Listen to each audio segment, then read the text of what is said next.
हाय हाय वो भातार जो ऊपर बैठल बा भातार माने का बुझता नहीं भौ तार जो भौ से आपको तार दे वही भातार। तो पुरुष हो महिला कोई हो ये नैहर है जहाँ कभी नहीं रहना है। यस यस और जहाँ सब दिन रहना है उसे ससुरा कहते हैं। लेकिन बलमुआ के पापी आ गई बडोली आ गई सोचनी की रहब नाई हरावा। इस गीत के बहुत ही अच्छे कवि पूर्वी सम्राट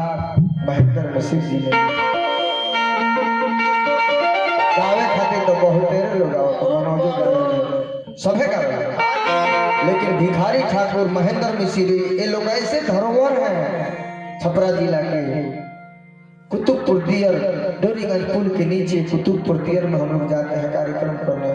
भिखारी जी का वहीं घर है। आज भिखारी जी ने शेक्सपियर ऐसे नहीं कहेगा उनका पूरा नाम है राय बहादुर और जात के नाई थे। डांस करते थे वो एक ड्रामा पार्टी चलाते थे और उनको क्यों पूजा गया उनकी मूर्ति क्यों छपरा में बना इसके बारे में जानते हैं। वो ऐसा नाटक खेलते थे जिससे ज्ञान मिलता था। एगो ओकरा बेटी बचाओ बेटी के लोग बेच दे गरीबी इतना रहे तो बेटी बेचवा एगो लोग नाटक खेले और जे बेटी बेचवा देखे उपका फाड़ के रोए और वहां से बेटी बेचने का प्रथा खत्म हो गया। ये भिखारी ठाकुर करते एक विदेशिया उन्होंने नाटक खेला तमाम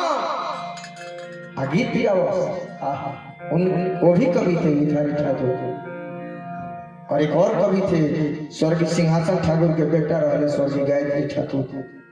सब लोग धरोहर है। सोचने की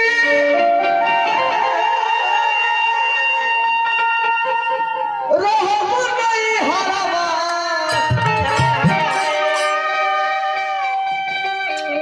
तले चारी गो कहारावा ओहिले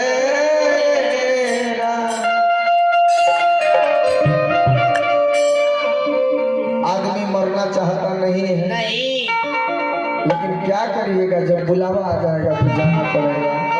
अरे राजा जी बोलवले बानी खावा सोया जी बोलवले बानी खावा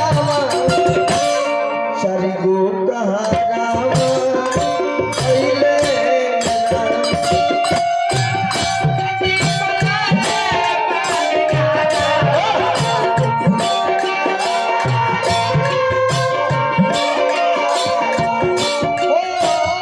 राजा जी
खड़ा रहुआ बने गोड़ हमार दुखा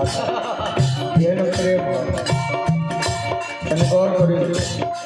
बलमुआ आइल बपिदाई करावे खातिर आ दुलहिनिया हम आहा ईश्वरिया हो बलमुआ अबे तरिया दिया दुलहिनिया कई दुलहिनिया कह दिया ओए दुलहिनिया ई कौन विदाई हो रही दादा नाही कोनो हिताई देवता दिया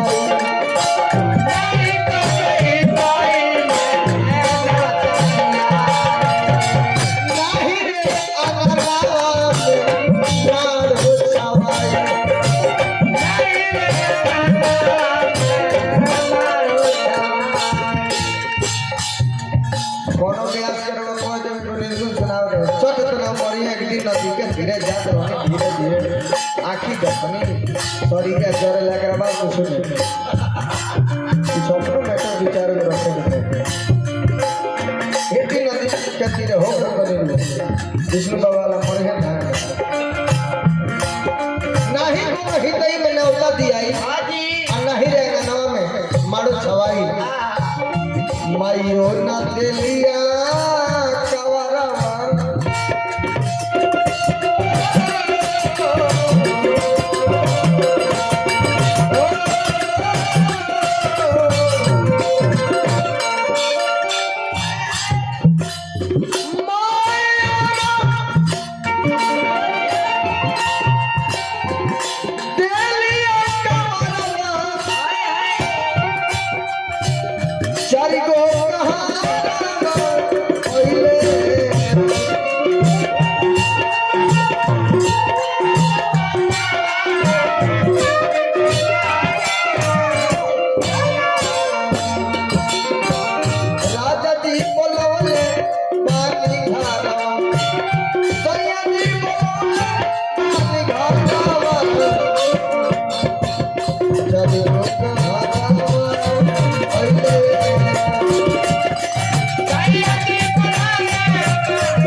हम सबका पर ध्यान न देले बानी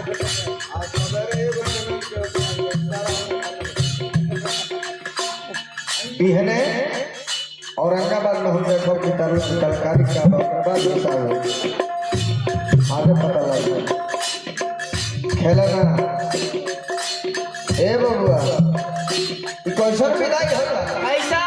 नहीं हमारा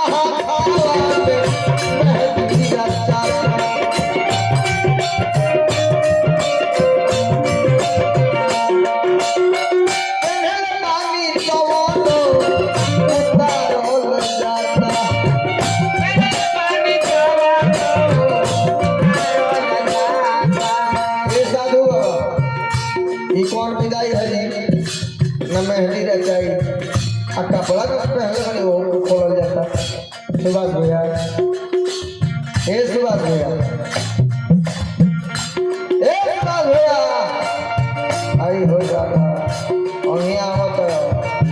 कौन विदाई हो निर्गुण खोलिए ना होला लास्ट में हमार चलो कि हम प्रदीप दादा गए रुपया और तो कोनो बात नहीं लेकिन निर्गुण पर 10 पीस आवे के चाहिए कलिया ना तो निर्गुण का अपमान हो गए। ए बबुआ नहीं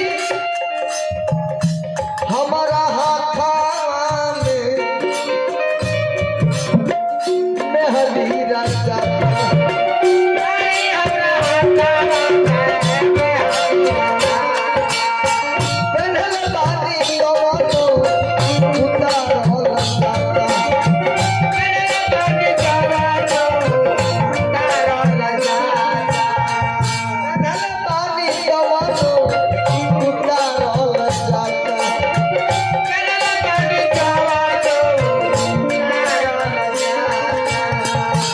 खिलौना से दया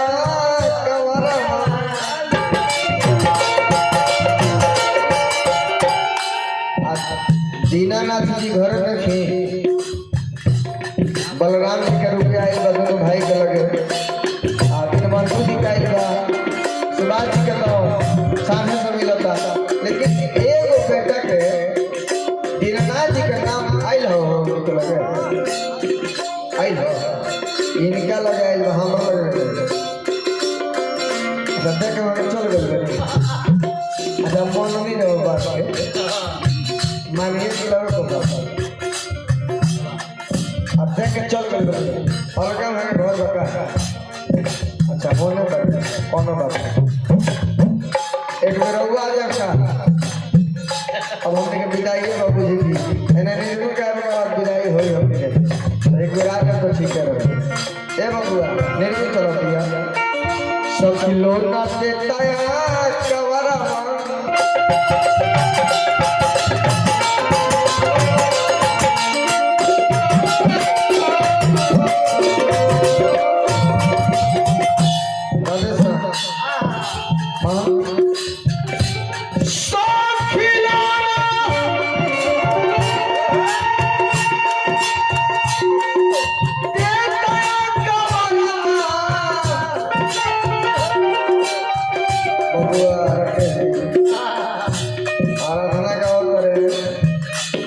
खाली मनकोर के गीत गावे के बाद सोहर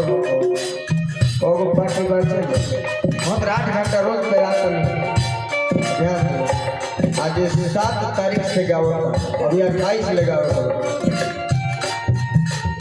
तरह के 15 दिन लगातार गावा दिया तो तार के बड़ा खत्म हो अभी 1 हफ्ता में तारीख कर सकता अब देखो तू आज दिखाओ इतने ही आवाज से मैं 7 से गा रहा हूँ और 28 तक इतने आवाज पे ही गाऊंगा 5 से गा रहा हूँ चेक कर लीजिए तो ये साधना है संगीत क्या है साधना है साधना बने अच्छा बेंजी वाला हाथ में कौन दिखाओ तब हम जो वही से बोलो 30 बरस से यह काम एक सदस्य सब सदस्य एक गीत के लास्ट अंतरावा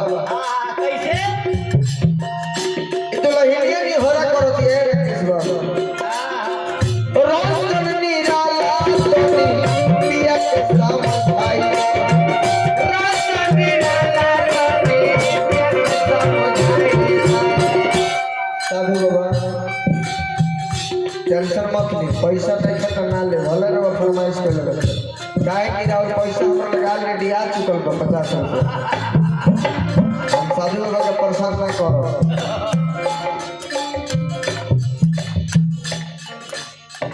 रोज जन्मी रात पिया के साथ भाई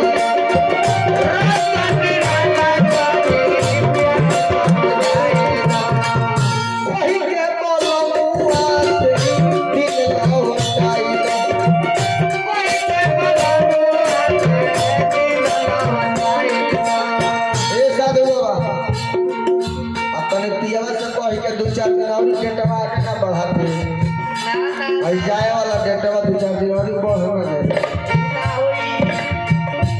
दुल्हनिया को और दिया कि 2-4 दिन डेटवा आगे बढ़ा दी बलमा को कि डेटवा जब बलमा आ जाए तो वही ना कह कि रुकी तनी गोइया के तनी तू हिले गली तब हमरा के ले चलो मानी टाइम का इतना पाका बा कि सेकंडों में आई को के चल दी ओवर ना का गुरु की है इस पर जो है रुका ले मुखबे न दी रहा बबुआ काहे बहुत ये कि देव तो नहीं पढ़ावे के दुल्हनिया जय लगो तब बड़ी डरा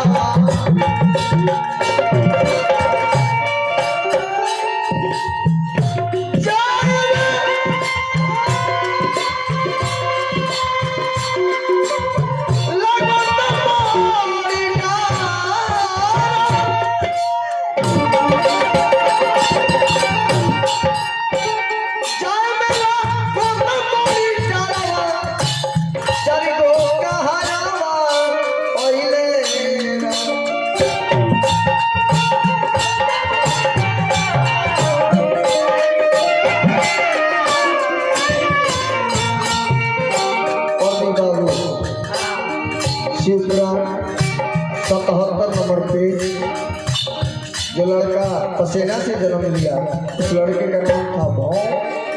और उसका पालन पोषण धरती माता ने किया और आगे चलकर बालक भगवान शिव के गण में स्थान उसको मिला। एक सती दहन हमको गाने के लिए 10 किताब देखना पड़ता है। स्कंद पुराण, शिव पुराण, श्री रामचरितमानस, वाल्मीकि रामायण, रसामृत रामायण, कथामृत रामायण, राधे श्याम रामायण, आनंद रामायण, लोकस्कृत रामायण, अनेकों किताब रिसर्च करने के बाद तब देवी पुराण, देवी भागवत पुराण,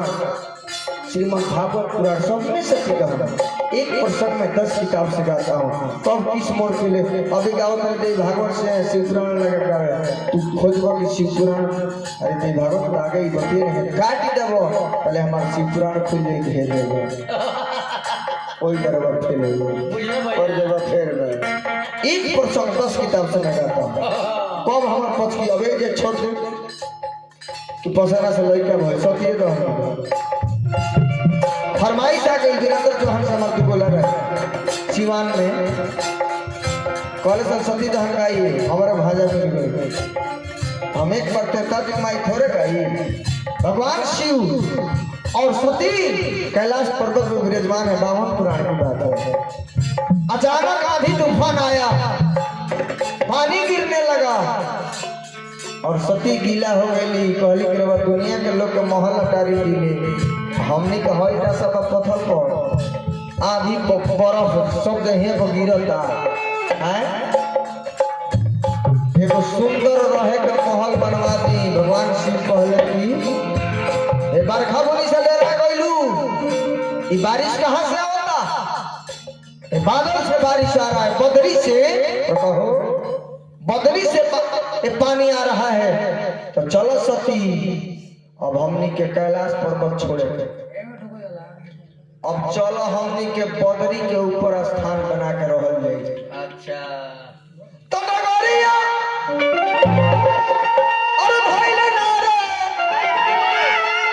डगरिया भइले नारे डगरिया धइले तो चलो ले बदरी के ऊपर ये रे डगरिया शिव और सती ऊपर जाके निवास स्थान बना के रहे लागल लो। अब एक बाद का भेल वीरेंद्र चौहान से सुनी उतना होपलेस आज ले हम ना देखे साफ होपलेस हमने बन कर दफ्तर बस के एक बार दत्ता जी माई तो बड़ी बाद में आई प्रदीप बाबू अभी है नहीं आए अभी तरह के लेके चल जा प्रयागराज में जाके बोलो मुनि भारद्वाज के पास वार्ता चलता ये सब वही में बात देखिए। एक बार दत्ता जी माई को पढ़ले आए 2-4 चैप्टर ए बाबा छोड़ी भाई है रहा स्वागत था लेकिन फालतू हम ना गाई ले ना बर्दाश्त कर ले पिटबू कर ले। भिखारी ठाकुर को चली गई ले भिखारी ठाकुर छपरा के कि धरो दिया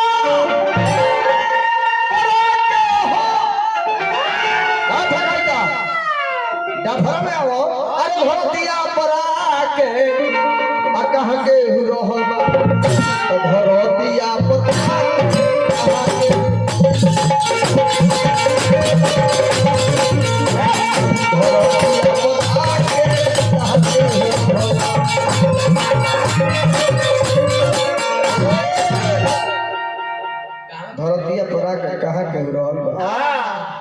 अच्छा राम जी ऑइले तो वो चढ़ गए तन देखी नु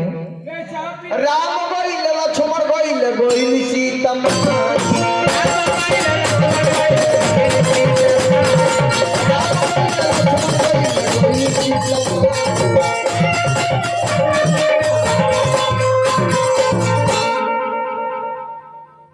राम ये सब हनुमान आराधना वाले व्यास जी हैं। बाली ने सवाल किया कि कारण कौन नाथ मोहि मारा। राम जी ओकर जवाब ठीक से दहले। आप कह रहे हैं कि तुम अपने भवे को रखे हो, बाली भवे को किस तरह रखा था? जी कितने इज्जत सम्मान से भव्य पर रखा था। उसको बस छेड़ इस बात की थी जो मैं नामक दानव बाली को ललकारने आया और युद्ध हुआ तो गेट पर पहरा सुग्रीव को दे के चले गए कि यहीं रहना जब तक मैं आता नहीं हूँ। और जब मैं को बाली मार कर चला, खून की धारा बही तो उसको डर हो गया कि लगता है मेरे भाई को मार दिया, मुझे भी मारेगा, तो चलाया आपने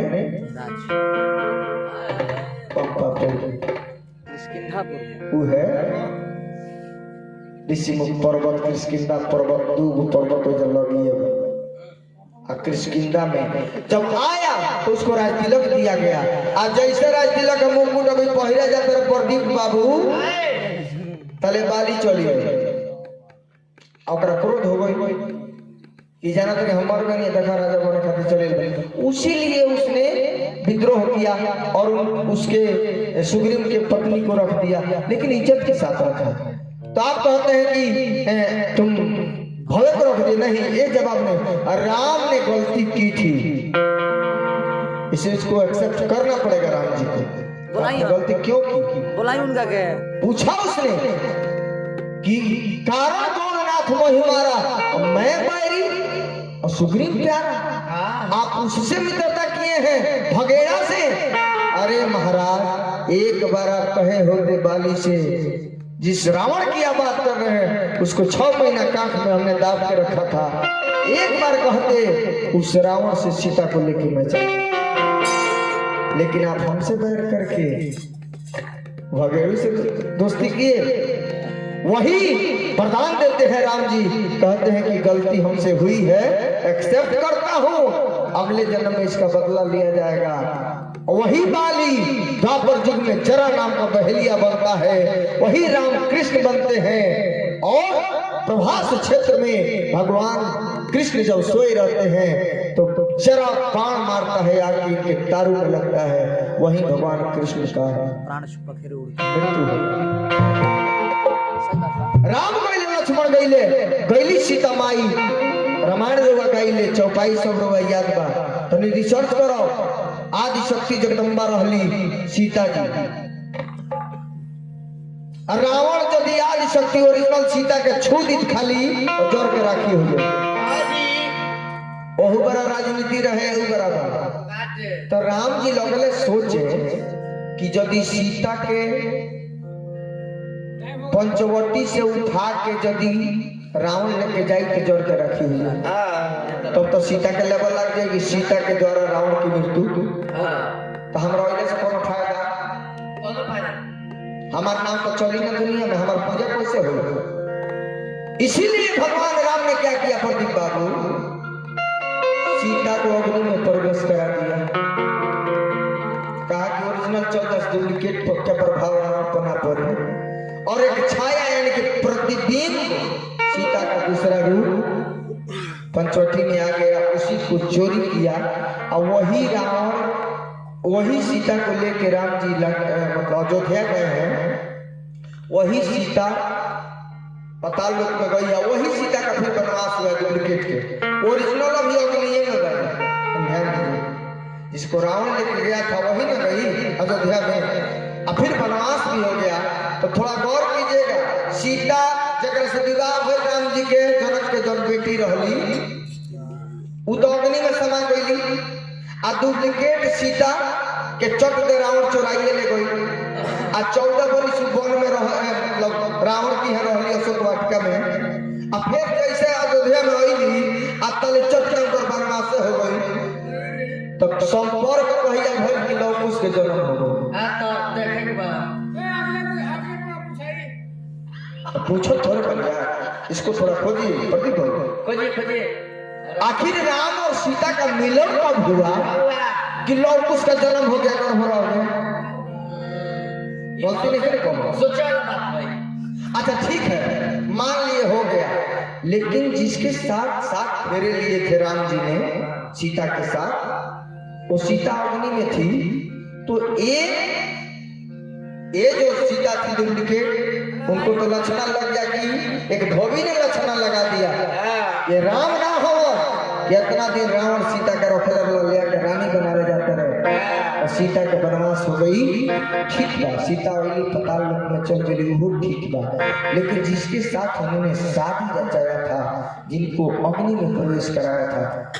वो तो पवित्र थी ना, उनके साथ नाइंसाफी क्यों हुआ? उनको तो रानी बनाना चाहिए ना अयोध्या में। खोजी अब खोजे तो राम गईले, लक्ष्मण गईले, गईली सीता माई, दाऊ बोल राम गईले गईले हो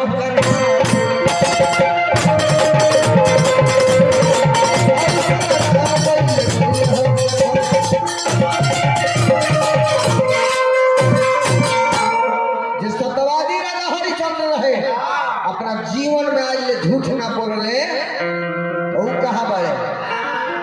उनको जाए के प्रभु, क्योंकि मृत्युलोक है, यहाँ आने वाला जाएगा, यही सत्य है। राजा हरिश्चंद्र गईले, अरे सत्य में पिका के कह के रोहन धरतिया पर आके कह के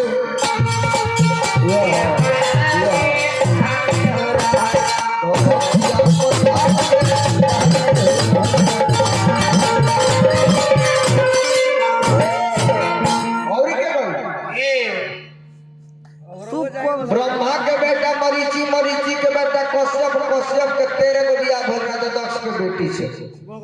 पहली रानी अदिति, दूसरी दीति, और दीति के खानदान में ही प्रहलाद जी आए। तो भक्त प्रहलाद गइले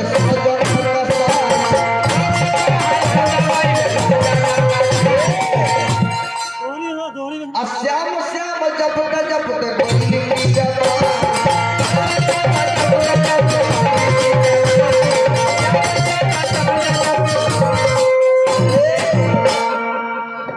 प्रदीप तहार भरोसा बना हमार, हमने के को दिन के मेहमान बने से जब ले चलो तो तब ले चलो था रंजन एक दिन छोड़ जाई, अरे चारू ओरिया गा के हम चल जाए राकेश, लेकिन हमारा वीडियो जो 2000-4000 यूट्यूब फेसबुक इंस्टाग्राम पर बा, हमारा कोयला के बादो लोगों करा के देखी कि रंजनवा है गावत रहे, तो रंजनवा एक दिन चल जाई, अरे चारू ओरिया गा के कहा के रहब तो धरतिया पर